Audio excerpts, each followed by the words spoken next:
अरे तो ज़ीनत जे मथा हथ कीअं छो ॿुधाए भी असांजे घर जो अंदरूनी मसलो आहे। तू त चोए पैर पट हल हल तू वञे त ज़ीनत जे ॻोढ़नि जो हिसाब वठंदुसि पोइ हितां वञण जो सोचींदुसि।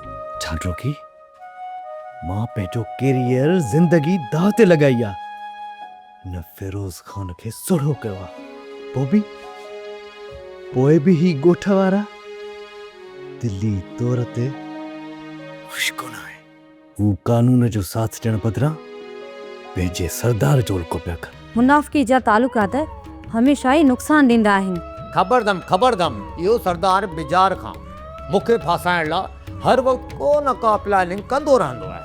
तोखे त ख़बर आहे छो न बेबी, मां त तमामु घणो मोहताज रहण जी कोशिशि कंदो आहियां। सरकार राति जो देर सां खान बहादुर जे ॻोठ वञी रहियो ऐं गाॾी बि पंहिंजी कान हुअसि। अॼु मूं घुरायो अथमांसि, ज़रूरु ईंदो। हितां निकिरे न पीछो कजांइसि। मूंखे पूरी पक आहे त हू पंहिंजे घर कोन थो रहे। किथे रहे थो इहा जांच करणी आहे, हुनजो मक़सदु छा आहे।